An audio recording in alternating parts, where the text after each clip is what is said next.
السلام علیکم۔ شروع اللہ کا نام لے کر جو بڑا مہربان نہایت رحم والا ہے۔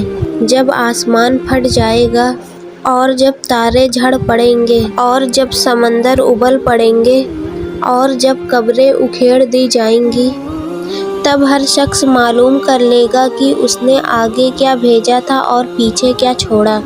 اے انسان، تجھ کو اپنے رب الکریم کے بارے میں کس نے دھوکہ دیا؟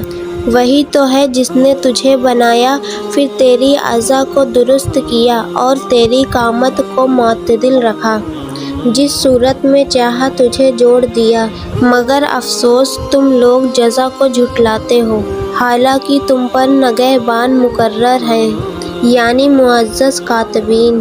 جو کچھ تم کرتے ہو وہ اسے جانتے ہیں۔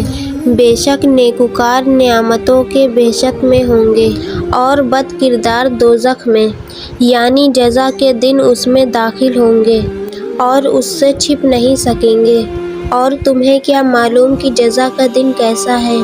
پھر تمہیں کیا معلوم کہ جزا کا دن کیسا ہے، جس روز کوئی کسی کے کام نہ آ سکے گا اور حکم اس روز اللہ ہی کا ہوگا۔